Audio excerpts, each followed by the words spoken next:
Hello there everyone, and welcome to another episode of Domino's Diecast. Today I'll be featuring yet another one of my older cars from my collection. This is my 1953 Cadillac Eldorado convertible. This luxury car I've had for a little while. I bought it, I believe, near the end of the 90s. I am unsure of its maker, the company that produced this particular model, but I do know that it was kind of rare for its time. I've never seen another one like this, nor in this lovely maroon red color.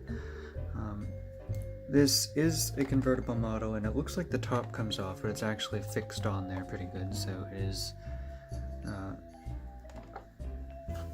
almost like a hard top, but not. Now I'm going to allow you to take a look at the car here. The lovely chrome bumpers all the way around. There's the Cadillac symbol on the trunk. The trunk does not open. This was a very popular car in its time. Elvis owned one of these cars. His was pink, of course, because he favored pink. He bought, I believe, one of these for his mother a long time ago. Don't mind the cat running by, she's excited. Here's the front of the car. Now, like I said, I've owned this for a little while. There's a few little dings and stuff on it. I take care of my cars pretty well, but this one unfortunately had a few accidents. One of the headlights is missing, but it doesn't really take away from the beauty too much. I still absolutely love this car. It's a very heavy model, by the way. This would have been the antenna right here for the radio. I loved those spoked wheels that the Cadillacs had back then, and there is the Cadillac scripting right there on the side. This is my only Cadillac that I own in 1/18 scale. That will change in the future. At least I do believe it's my only Cadillac. I'll have to think about that. There's the rear tire there under the side skirt. I love this piece of chrome right here that would go along the side, and then it would follow all the way along the bottom of the car. Definitely kind of a callback to the cars of the 40s when they would do that. And I love how this piece of chrome here comes from the bumper and follows all the way down the door. And then that lovely big hood ornament here, and then one here, and a chrome strip down the front hood. Even though this is the early 1950s, Cadillac, of course, was the pillar of luxury, along with Lincoln. So they had to have chrome on a lot of pieces. This would be the rear indicators right here on the lights, and of course that would be the regular rear light indicators. The hood does open. I'll show that to you now. I am a little bit more careful with this car because it is older.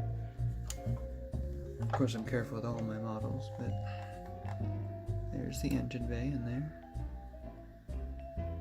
It's a little dark, I know, but here we are.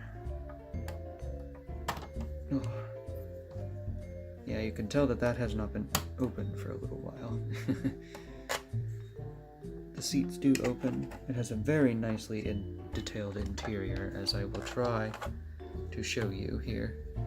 And if I can't get it right now, I will definitely show it in pictures. It has a very lovely interior. It is a 4-seater car. There is a rear seat hidden in the back there.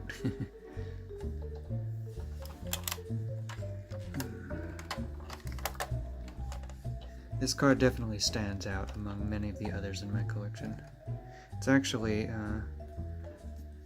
one of my fiance's favorites as well, he's told me. I am unaware of what the actual real name of the color for this particular model would have been in real life, but it is kind of rare. Just a very deep red. Reminds me of cherries. Very beautifully designed. I love that large front grille in the front, fixed into the bumper. I do believe famous singer Etta James owned one of these cars. And I don't know if it was red. But I do believe she did have either a 53 or a 54 Cadillac. A lot of stars back then had Cadillacs like these.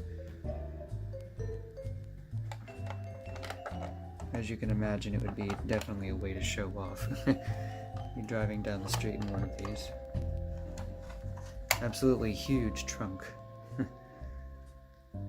I love these bullet designs on the rear bumpers and on the front bumpers as well, to match.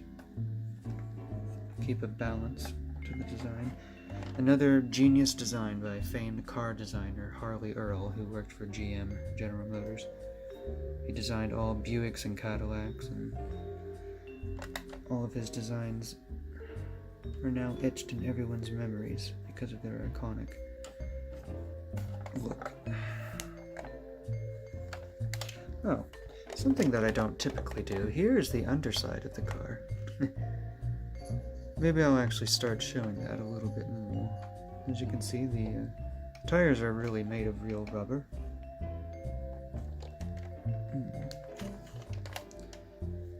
This right here would be where a spare tire would go. Right there. And it would be in the trunk, of course. So you wouldn't really see it.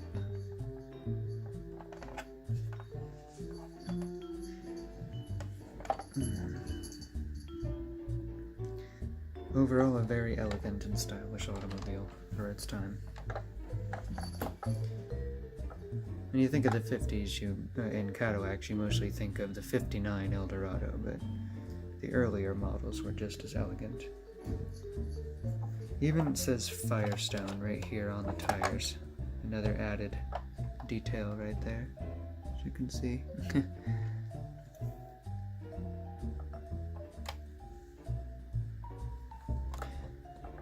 Well, everyone, I hope you enjoyed this episode, and I will see you in the next one. Bye for now.